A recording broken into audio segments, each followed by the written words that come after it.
বর্তমানে বিশ্বের সবচেয়ে আলোচিত ও সমালোচিত ব্যক্তিটি হচ্ছেন মার্কিন প্রেসিডেন্ট ডোনাল্ড ট্রাম্প, যার কথা উঠলেই মনে হয় যে নতুন কোনো শিরোনামের জন্ম। তেমনই একটি আম, শিরোনাম আজকে পত্রিকাগুলোতে উঠে এসছে। ট্রাম্প মার্কিন অ্যাটর্নি জেনারেল পাম বন্ডিকে বরখাস্ত করেছেন। এই শিরোনামটি এখন বিভিন্ন পত্র পত্রিকার শিরোনামে। প্রেসিডেন্ট ডোনাল্ড ট্রাম্প ব্যক্তিগতভাবে তার অ্যাটর্নি জেনারেল পাম বন্ডিকে বরখাস্ত করে তার জায়গায় ইপিএ প্রশাসক লি জ্যালদিনকে নিয়োগ দেওয়ার বিষয়ে ভাবছেন।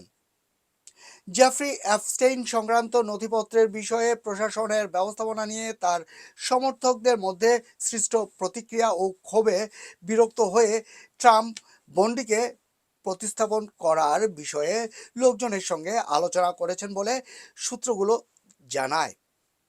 এছাড়া এই মাসের শেষ দিকে ক্যাপিটল হিলে প্রয়াত যৌন পাচারকারীকে নিয়ে কংগ্রেসীয় তদন্তের সঙ্গে সম্পর্কিত একটি জবানবন্দির মুখোমুখি হতে যাচ্ছেন বন্ডি। ট্রাম্প এ বিষয়েও ক্ষোভ প্রকাশ করেছেন যে তিনি তার রাজনৈতিক প্রতিদ্বন্দ্বীদের যথেষ্ট তদন্ত করেননি। সূত্রগুলো সিএনএনকে জানিয়েছে, প্রেসিডেন্ট ডোনাল্ড ট্রাম্প এখনও চূড়ান্ত সিদ্ধান্ত নেননি। বিষয়টি সম্পর্কে অবগত একটি সূত্র সিএনএনকে জানায় যে গত কয়েকদিনে ট্রাম্প এবং বন্ডির মধ্যে একাধিকবার কথা হয়েছে এবং সেই আলোচনা ছিল স্বাভাবিক কাজকর্মের অংশ। বন্ডির পরিবর্তে জ্যালদিনকে আনার ধারণাটি প্রথম জানুয়ারিতে ওঠে।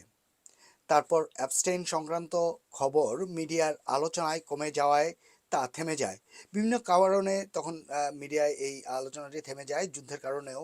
সূত্রগুলো জানায়, বিচার বিভাগের কিছু জ্যেষ্ঠ কর্মকর্তা মনে করেছিলেন যে অ্যাপস্টেইন ফাইল নিয়ে এক ধরনের দীর্ঘ সমস্যার অবসান হয়েছে। কিন্তু সোমবার আবার ওয়েস্ট উইংয়ে ট্রাম্প বন্ডির পরিবর্তে জ্যালভিনকে আনার ইচ্ছা পোষণ করেছেন এমন খবর ছড়িয়ে পড়ে। যদি বন্ডিকে সরানো হয় তবে তার স্থলাভিষিক্ত হিসেবে জেলদিনকে চূড়ান্ত পছন্দ হিসেবে দেখা হচ্ছে না। ট্রাম্প অন্য প্রার্থীদের কথাও বলছেন, তবে একজন ব্যক্তি সিএনএনকে জানিয়েছে যে জেলদিনের নামই ছিল সবচেয়ে বেশি উল্লেখ, মানে জেলদিনের নামটি তিনি সবচেয়ে বেশি উল্লেখ করেছেন Donald Trump. Mohammad Nasuzzaman, HB online, London.